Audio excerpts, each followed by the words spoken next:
Mucho antes de que los estandartes de Castilla se divisaran en los valles del centro de Chile, antes de que los caballos pisaran aquellas tierras y el hierro resonara contra la piedra, los pueblos que habitaban entre los ríos y las lomas ya poseían una larga historia de asentamiento, trabajo y dominio del territorio. Entre ellos se encontraban los picunches, gentes antiguas del valle, herederos de una tradición agrícola y comunitaria que había florecido durante generaciones. Su nombre, dado por pueblos vecinos, hacía referencia a su ubicación septentrional. Habitaban los fértiles valles comprendidos entre los ríos Aconcagua y Maule, una región abundante en agua, tierras cultivables y climas benignos. Allí levantaron aldeas estables, organizadas en torno a familias extensas, con autoridades locales que guiaban la vida cotidiana, la defensa y las ceremonias. Los picunches no eran nómadas. Su vida estaba profundamente ligada a la tierra. Cultivaban maíz, porotos, zapallos y ajíes, aprovechando las crecidas de los ríos y los conocimientos transmitidos por los mayores. Construían canales sencillos para llevar el agua a sus sembradíos y almacenaban los excedentes para los tiempos de escasez. Aquella organización les permitió sostener poblaciones numerosas y relativamente densas para la región. Las viviendas eran sencillas pero firmes, hechas de barro, madera y paja, agrupadas en pequeños conjuntos que formaban aldeas. En torno a ellas se extendían los campos de cultivo, los corrales y los espacios rituales. La vida comunitaria era fundamental. El trabajo se realizaba de manera colectiva y las decisiones importantes se tomaban en consejo. No eran un pueblo guerrero en el sentido permanente de la palabra, pero conocían el combate y sabían defenderse. Estaban acostumbrados a disputas locales, a proteger sus tierras de incursiones externas y a mantener el control de los pasos naturales que conectaban los valles. Su conocimiento del territorio era profundo, aprendido desde la infancia, transmitido en relatos y experiencias compartidas. Antes de la llegada de los españoles, los picunches ya habían enfrentado presiones desde el norte. Las avanzadas del gran imperio que dominaba las tierras altas intentaron extender su influencia sobre los valles centrales. En algunos lugares hubo resistencia, en otros acuerdos forzados, tributos y la imposición de nuevas formas de autoridad. Aquella experiencia dejó una huella profunda. Los picunches aprendieron lo que significaba la llegada de un poder externo que exigía obediencia y recursos.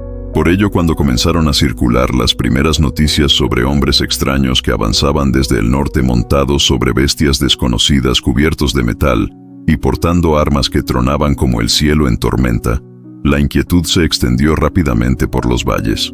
Los mensajeros llevaron los rumores de aldea en aldea. Nadie sabía con certeza quiénes eran esos hombres ni qué buscaban, pero las señales eran preocupantes. Los ancianos recordaban historias antiguas y advertían que ningún poder foráneo llegaba sin exigir algo a cambio. Los jefes locales comenzaron a reunirse con mayor frecuencia, intercambiando información y evaluando los riesgos. Algunos creían posible establecer relaciones pacíficas, otros desconfiaban profundamente y advertían que aquellos extranjeros no se detendrían hasta dominar la tierra. Mientras tanto, los españoles avanzaban lentamente, explorando, reconociendo el terreno y tomando nota de la riqueza agrícola de la región. Para ellos, aquellos valles eran un botín codiciado, abundancia de agua, suelos fértiles y poblaciones capaces de producir alimentos para sostener nuevas fundaciones. No tardaron en comprender que el control de esa zona sería clave para consolidar su presencia. El primer contacto fue tenso y confuso. Los picunches observaron a los recién llegados con cautela. Nunca habían visto caballos ni armaduras, y el sonido de las armas de fuego causó temor. Pero el miedo inicial pronto se transformó en desconfianza, y luego en resistencia, cuando quedó claro que los españoles no venían como simples visitantes. Exigieron alimentos, trabajo y sometimiento. Pretendieron imponer su autoridad sobre comunidades que nunca habían reconocido un dominio extranjero voluntariamente.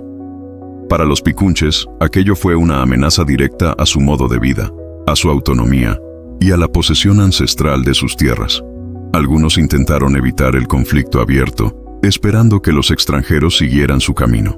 Otros comenzaron a sabotear sus avances, ocultando recursos, retirándose de las aldeas cercanas, negándose a colaborar.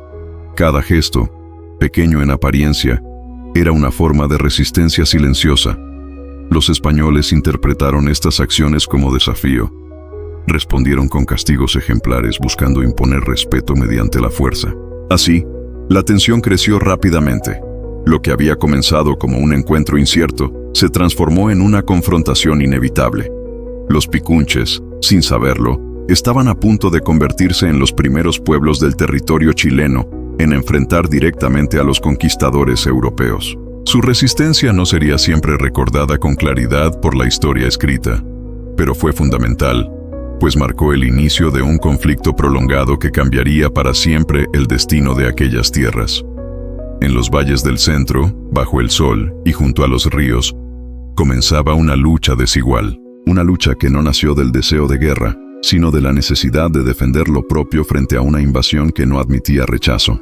Y así, mientras los españoles avanzaban con la certeza de su misión, los picunches se preparaban, conscientes de que el mundo que conocían estaba a punto de enfrentarse a una amenaza como nunca antes habían visto. La llegada definitiva de los españoles a los valles centrales no fue repentina, sino progresiva, como una sombra que se alarga sin ser advertida del todo hasta que ya cubre la tierra. Tras los primeros contactos, comenzaron a establecerse con mayor frecuencia en las cercanías de las aldeas picunches, recorriendo los campos, midiendo las distancias y evaluando la capacidad productiva de la región. Aquellos movimientos no pasaron desapercibidos. Los picunches comprendieron pronto que los extranjeros no estaban de paso.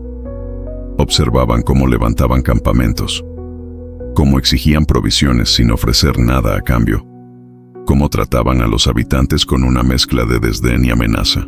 El respeto que podía haberse construido se quebró con rapidez. La tierra que durante generaciones había sido cultivada con esfuerzo, comenzaba a ser vista como propiedad ajena por hombres venidos de lejos. Los primeros enfrentamientos no fueron grandes batallas, sino choques breves y violentos. Grupos de españoles se internaban en los campos para requisar alimentos o animales y encontraban resistencia inesperada. Los picunches, armados con lanzas, piedras y macanas, atacaban desde la cercanía, aprovechando su conocimiento del terreno. No buscaban la destrucción total del enemigo, sino hacerle sentir que no era bienvenido. Para los españoles, acostumbrados a imponerse con rapidez en otros territorios, aquella resistencia resultó desconcertante. Esperaban sumisión, no oposición. Respondieron entonces con dureza. Comenzaron a castigar aldeas, a capturar hombres y mujeres, a exigir tributos cada vez más pesados. Con cada castigo, la brecha entre ambos mundos se hacía más profunda. Los picunches, enfrentados a un enemigo desconocido, aprendían sobre la marcha, observaban las armas de fuego, el alcance de las espadas, la protección que ofrecían las corazas. Comprendieron que el enfrentamiento directo era peligroso, pero también notaron que los españoles dependían del alimento local y del descanso en terreno abierto. Esa dependencia se convirtió en un punto débil. Así comenzaron las acciones coordinadas. Las aldeas cercanas a los campamentos españoles eran evacuadas antes de su llegada. Los campos se dejaban sin cosecha, los graneros se ocultaban, el ganado era llevado a zonas más alejadas. De este modo, los conquistadores se encontraban con tierras aparentemente fértiles pero vacías, incapaces de sostenerse por sí mismos. Las rutas de paso también comenzaron a volverse inseguras. Pequeños grupos picunches hostigaban a los españoles durante sus desplazamientos, atacando de improviso y retirándose con rapidez. No había enfrentamientos prolongados, sino una constante presión que desgastaba el ánimo y las fuerzas del invasor. El miedo a ser atacados en cualquier momento se instaló entre los soldados. Los españoles reaccionaron organizando expediciones punitivas. Entraban en los valles con violencia, quemaban viviendas, destruían sembradíos y tomaban prisioneros como escarmiento. Aquellas acciones, lejos de someter definitivamente a los picunches, consolidaron el conflicto. Lo que pudo haber sido una convivencia forzada se transformó en una guerra abierta, aunque aún dispersa y sin un mando unificado. En ese contexto surgieron figuras locales que asumieron un rol de liderazgo. Jefes de aldea, respetados por su experiencia y su capacidad de convocatoria, comenzaron a coordinar la resistencia entre distintas comunidades. No existía una autoridad única, pero sí una comprensión compartida de que la amenaza era común y que solo la acción conjunta permitiría hacerle frente. Los enfrentamientos se volvieron más frecuentes. En los bordes de los ríos, en las quebradas y en los caminos naturales, los picunches emboscaban a los españoles. El terreno, conocido palmo a palmo por sus habitantes, jugaba a su favor. Los caballos, tan temidos al principio, perdían su ventaja en zonas estrechas y cubiertas de vegetación. Los españoles comenzaron a registrar estas dificultades en sus informes. Hablan de una población numerosa, difícil de controlar, que se resiste a trabajar para ellos y que ataca sin dar oportunidad de una respuesta clara. La imagen del picunche pasaba, en la mirada europea, de agricultor dócil a enemigo persistente. Sin embargo, la desigualdad era evidente. Las armas de fuego, el acero y la organización militar europea causaban estragos cuando lograban imponerse. Muchas comunidades picunches sufrieron grandes pérdidas. Hombres capturados eran obligados a servir como cargadores o enviados lejos de sus tierras. Mujeres y niños quedaban expuestos a la violencia y al desarraigo. Aún así, la resistencia no cesó. Cada castigo reforzaba la convicción de que someterse significaba la desaparición del modo de vida ancestral. Los relatos de abusos se difundían rápidamente entre los valles, alimentando el resentimiento y la decisión de seguir luchando. Con el tiempo, los españoles comprendieron que el control de los valles centrales requería algo más que fuerza momentánea. Necesitaban asentamientos permanentes, defensas estables y una reorganización completa del territorio. Así nació la idea de fundar ciudades, imponer nuevas autoridades y dividir las tierras según sus propias leyes. Para los picunches, aquello marcó un punto de no retorno. La fundación de poblados españoles significaba la pérdida definitiva de sus espacios tradicionales. Los enfrentamientos iniciales daban paso a una etapa aún más dura, en la que la guerra se mezclaba con el sometimiento, el trabajo forzado y la ruptura de las antiguas comunidades. La resistencia picunche, aunque fragmentada, fue el primer gran obstáculo que encontraron los conquistadores en el territorio chileno. Antes de avanzar más al sur, debieron enfrentar a estos pueblos del valle, que les mostraron que la conquista no sería fácil ni rápida. Así, entre ríos y campos cultivados, se forjó el primer capítulo de una larga historia de enfrentamientos. Los picunches, sin saberlo, estaban abriendo un camino de resistencia que otros pueblos continuarían más adelante. Su lucha, nacida de la defensa de la tierra y la vida comunitaria, marcó el inicio de una era de conflictos que definiría el destino de toda la región. Tras los primeros enfrentamientos y la resistencia inicial, los españoles comprendieron que el dominio de los valles centrales no podía sostenerse únicamente mediante expediciones armadas y castigos aislados. Era necesario establecer presencia permanente, crear núcleos de poder que aseguraran el control de la tierra, del trabajo y de las rutas. Así comenzó una nueva etapa, más silenciosa pero igualmente devastadora para los picunches: la fundación de ciudades y la reorganización forzada del territorio. Las tierras fértiles, trabajadas durante generaciones por los habitantes del valle, fueron marcadas y divididas según criterios ajenos.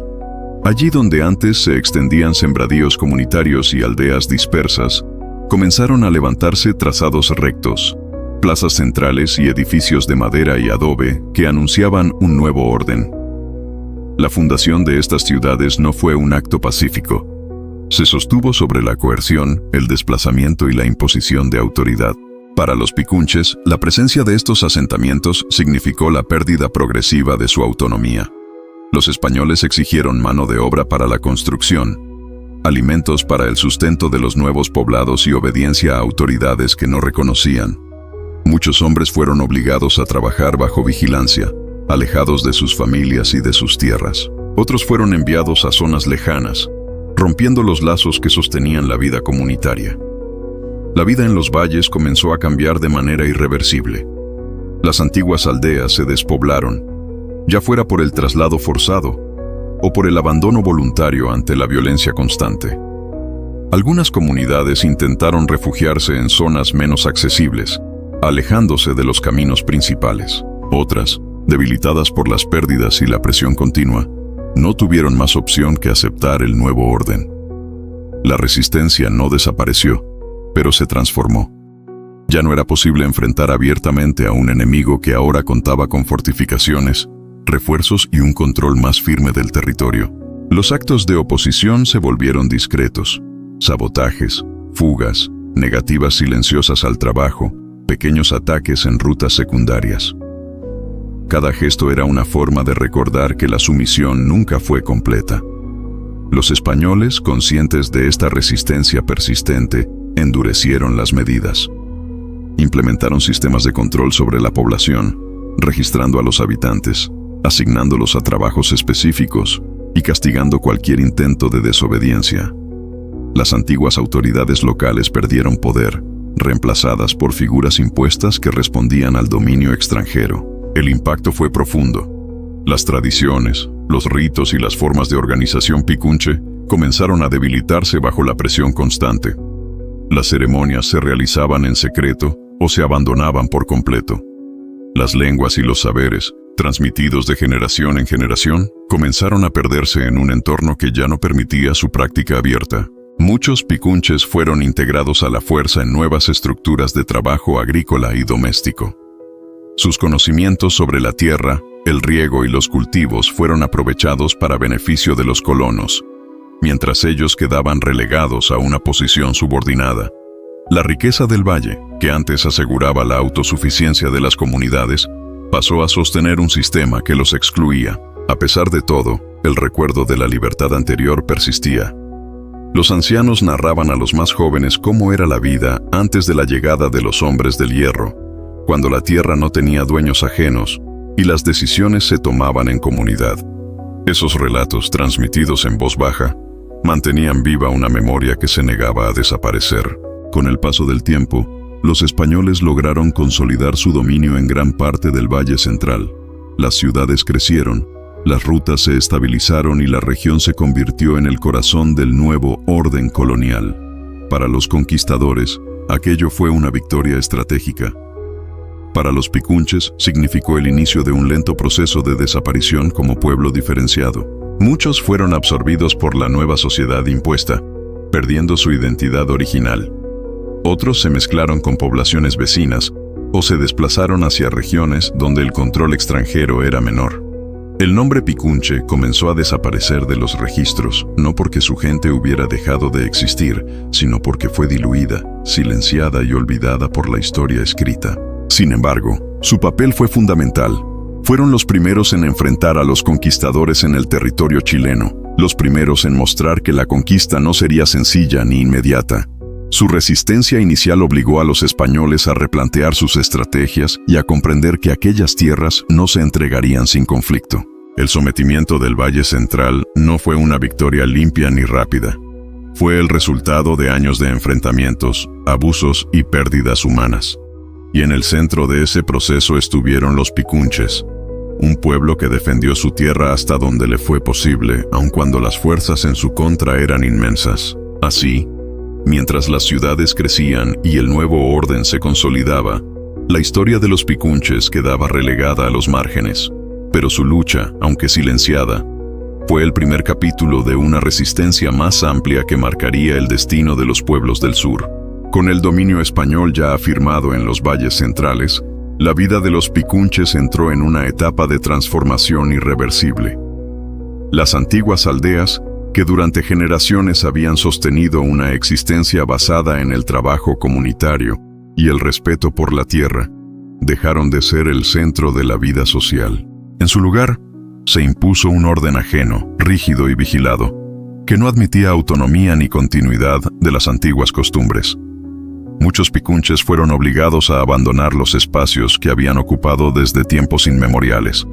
Las tierras fértiles pasaron a manos de nuevos dueños, y quienes antes las trabajaban quedaron relegados a servir en ellas bajo condiciones impuestas. El vínculo ancestral con el territorio se quebró, y con él, una parte esencial de la identidad del pueblo. La presión no fue solo material, sino también espiritual y cultural. Las antiguas ceremonias comenzaron a desaparecer, ya fuera por prohibición directa o por el temor a castigos. Los lugares sagrados fueron ignorados, destruidos o transformados en espacios ajenos a su significado original. Las palabras antiguas dejaron de oírse en público, sustituidas por una lengua impuesta que poco a poco fue desplazando a la propia. Los niños crecieron en un mundo distinto al de sus abuelos. Aprendieron nuevas normas, nuevas creencias y nuevas formas de obediencia. Con el paso de las generaciones, la memoria colectiva comenzó a fragmentarse. No por falta de voluntad de recordar, sino porque el entorno ya no permitía vivir según las antiguas enseñanzas. Así, el pueblo picunche no fue derrotado en una sola batalla ni aniquilado de manera inmediata. Su desaparición como grupo diferenciado fue lenta, silenciosa y profunda. Fue absorbido por el nuevo orden, diluido entre las estructuras coloniales, hasta que su nombre dejó de aparecer con claridad en los registros y crónicas. Para los españoles, aquello significó el éxito de su empresa en el Valle Central. La región se convirtió en el núcleo desde el cual se proyectó el dominio hacia el sur. Desde esas tierras, ya controladas y reorganizadas, partieron nuevas expediciones, se levantaron nuevas ciudades y se sostuvo la guerra en territorios aún no sometidos. Pero nada de eso habría sido posible sin la derrota previa de los picunches. Su sometimiento permitió asegurar alimentos, rutas y mano de obra, elementos esenciales para la continuidad de la conquista. En ese sentido, su papel fue decisivo, aunque pocas veces reconocido. Los cronistas mencionaron a los picunches de forma escueta, muchas veces reduciéndolos a simples habitantes del valle, sin profundizar en su resistencia ni en el impacto de su desaparición. La historia escrita prefirió concentrarse en las grandes campañas, en las figuras destacadas y en los conflictos más prolongados, dejando en segundo plano a quienes fueron los primeros en enfrentar la invasión. Sin embargo, la memoria no se pierde del todo. En los valles centrales, bajo los campos cultivados y las ciudades actuales, permanece la huella de aquellos pueblos antiguos. En los nombres de ríos, cerros y parajes, en las técnicas agrícolas heredadas, en ciertas costumbres rurales que sobreviven sin saber bien de dónde provienen, se conserva parte del legado picunche. Su historia es la de un pueblo que no buscó la guerra, pero que no aceptó sin más la imposición extranjera, que resistió según sus posibilidades, defendiendo su modo de vida frente a un poder inmensamente superior, que fue el primero en enfrentar a los conquistadores, y por ello, el primero en sufrir las consecuencias más profundas de la conquista. Los picunches abrieron, sin proponérselo, el camino de una resistencia que otros pueblos continuarían más al sur con mayor duración y ferocidad. Su experiencia mostró a los españoles que el territorio no se entregaría sin lucha, y anticipó los conflictos prolongados que marcarían los siglos siguientes. Recordarlos hoy no es un acto de nostalgia, sino de justicia histórica. Es reconocer que la historia de Chile no comenzó con la fundación de ciudades ni con la llegada de los hombres del hierro, sino mucho antes, con pueblos que habitaron, trabajaron y defendieron la tierra durante generaciones. Así concluye la historia de los picunches, no con una victoria celebrada ni con una derrota anunciada, sino con un silencio impuesto, un silencio que, al ser revisado y contado, vuelve a transformarse en memoria. Y en esa memoria, los picunches recuperan su lugar como los primeros en enfrentar a los conquistadores, los primeros en decir no, y los primeros en pagar el precio de la invasión.